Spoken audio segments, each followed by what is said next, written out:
All right, I'm going to give you a 2-second chicken apocalypse debt ceiling overview. That at the end of the day, you'll see that it's inevitable. Doesn't matter what they pass it or not, we're doomed. Okay, so we got to raise the debt ceiling, and everybody's like, "Oh my God, we're going to raise it. We're going to raise it." Okay, but look at behind the scenes.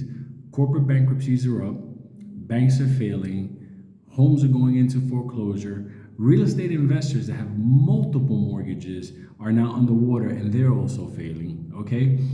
People right now are starting to go delinquent on their credit cards, okay?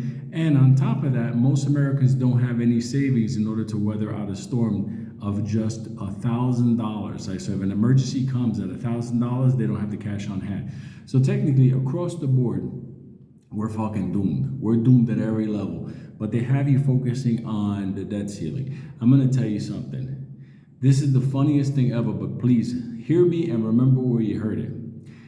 Every couple of years, we use socialism to pay for American capitalism. That is not the way this shit is supposed to work.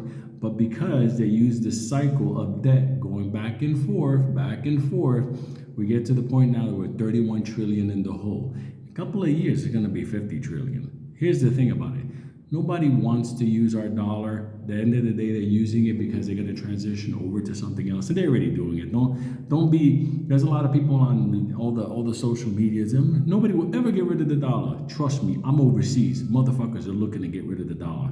Okay, I don't want that. It would be better for me if we stayed on the dollar. But at the end of the day, I got to put the work in order to cover myself in case the dollar goes bye-bye. The dollar will always be there, but they're trying to transition over to digital currency. You ever wonder how they're going to cover the next debt cycle, debt ceiling, debt cycle, debt ceiling? It's digital money. Let me tell you something, motherfuckers. You better get ready because the American government is a big corporation, and its stock is down. It has a CEO that doesn't know how to run it. The employees don't give a fuck. And at the end of the day, the pension funds are done. Oh, by the way, yeah, that's another thing. How many people right now are close to retirement and their pension funds are tied to this market that technically needs the banks to stay solvent, which needs the government to bail it out? Yeah, we're doing fucking great. Real fucking. All we need is a blind guy flying an airplane. That's all we need.